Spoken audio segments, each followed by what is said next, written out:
Seguimos con informes o con información de interés para los bogotanos porque luego del receso en la medida este martes se reactiva el racionamiento de agua en Bogotá con el turno 5, una medida que va a completar cerca de un año en medio de las variaciones climáticas. Pero primero les recordamos lo siguiente. Mañana a las 8 de la mañana, localidades como Ciudad Bolívar, Rafael Uribe Uribe, San Cristóbal, Santa Fe y Tunjuelito, que conforman el grupo 5, no tendrán suministro de agua.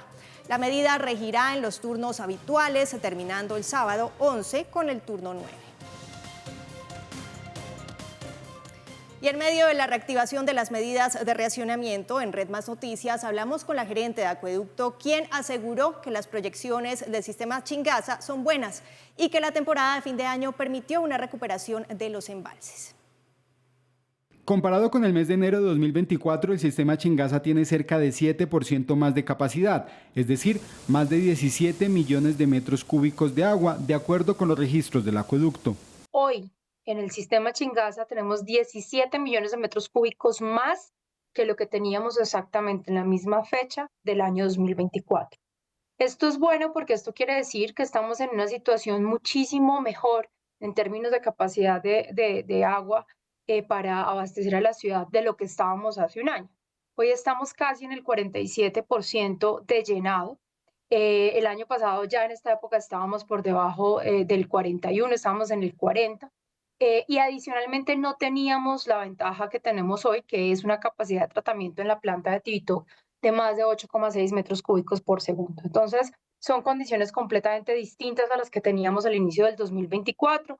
Estamos esperando, esta es la temporada que normalmente es una temporada de bajas afluencias en Chingaza.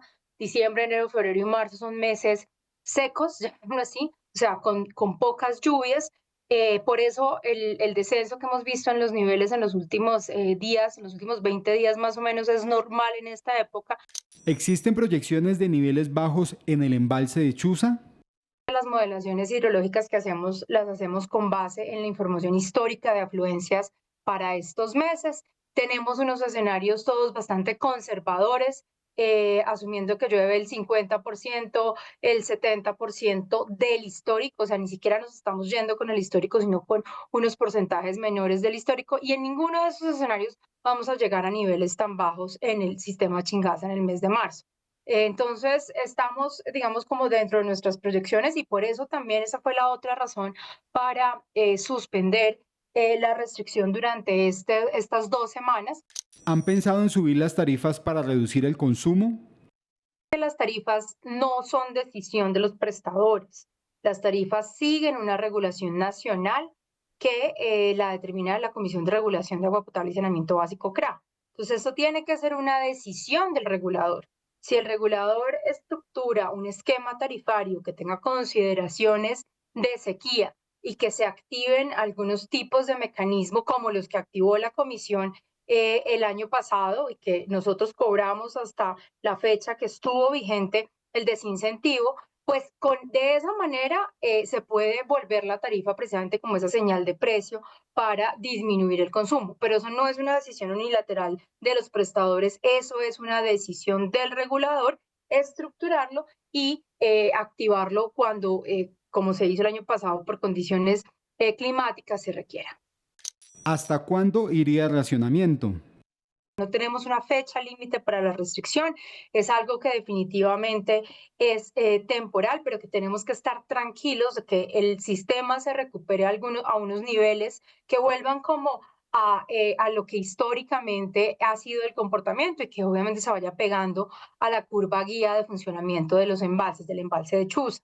Entonces, si los meses que son históricamente más secos, que son enero, febrero y marzo, tienen un buen comportamiento, si en abril ya arranca nuevamente el año hidrológico normalizándose, llamémoslo así, es que recuerde que veníamos de un 23 seco y el 24 fue mucho más seco.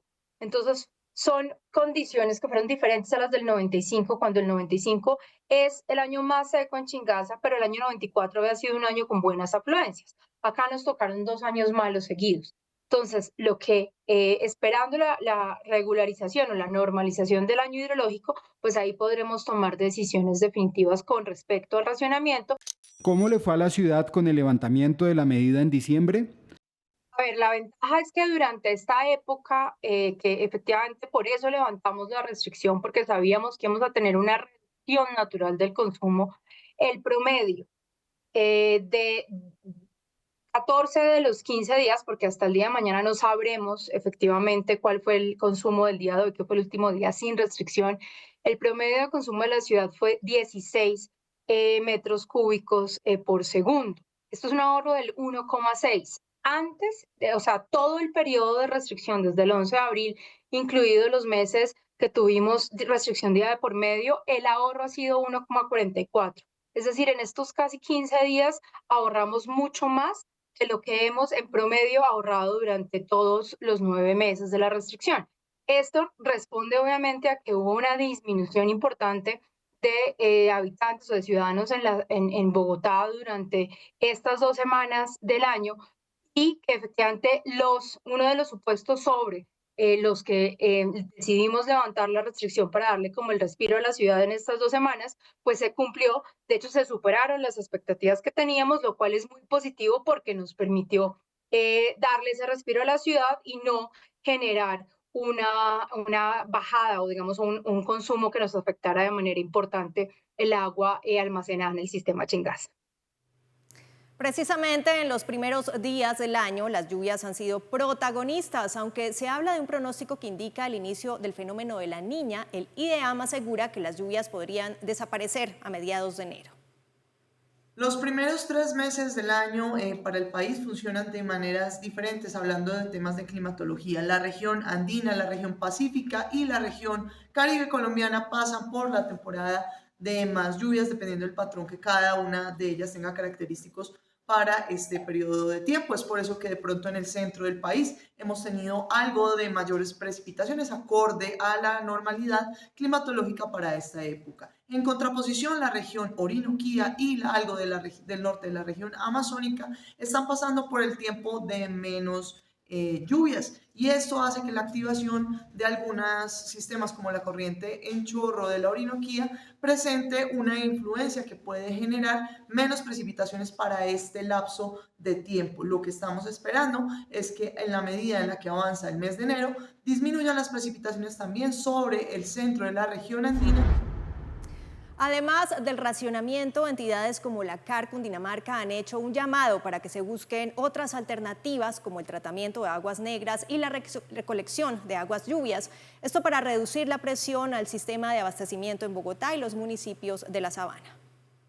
El panorama del agua en la región y en la ciudad de Bogotá ha mejorado. Los embalses actualmente se encuentran estables. Sin embargo, la CAR busca alternativas que ayuden a mantener por encima los embalses en caso de no llover. Las medidas efectivas, como venimos diciendo desde febrero, son las inversiones públicas que hay que hacer en la recuperación de los ecosistemas, de las microcuencas con las comunidades, los pagos por servicios ambientales, el almacenamiento y aprovechamiento de aguas lluvias, el aprovechamiento de aguas subterráneas, el reuso de aguas grises e incluso de aguas negras. Según los pronósticos registrados por el IDEAM, el mes de julio, agosto y septiembre serán los más secos del año. Si no tenemos un fenómeno por encima de las condiciones históricas normales, como llamaríamos un fenómeno de la Niña, la situación del 2025 va a ser muy parecida a la situación de este año. Bajo este panorama, la CAR anuncia que las alternativas más viables para el aumento del agua son el uso de las aguas residuales y de lluvias, además de la inversión del sector privado y público. Yo creo que ya el 2025 no puede ser el año de buscar los culpables, de mirar a quién le echamos la culpa porque no hay agua, sino de cómo todos nos metemos la mano al bolsillo, las entidades públicas, también el sector privado, y empezamos a ejecutar las acciones que ya sabemos que hay que ejecutar. A la ciudadanía también se le hace un llamado para tener alternativas de reciclaje del agua, entre ellas un proyecto que ya ha ejecutado la CAR para ahorrar el suministro. Le hemos entregado a 70.000 hogares rurales el sistema de canales y los tanques de almacenamiento. Y estos son hogares que han sobrellevado de mejor manera la situación de desabastecimiento y han implementado esta medida de adaptación al cambio climático. Bogotá está en mora de hacer eso con urgencia. Por ahora, la entidad celebra que la medida de racionamiento continúe. Sin embargo, afirman que de no llover nuevamente, los embalses estarían en crisis y las medidas de cuidado del agua tendrían que intensificarse. Hablemos ahora de cifras y de cómo se encuentran los embalses que surten de agua a la ciudad de Bogotá al inicio de esta nueva fase de racionamiento. Se encuentran de la siguiente manera. El sistema Chingaza en total, el embalse de Chuza está en un 38%, el embalse San Rafael está en un 74,87% para un total de un 46,67%.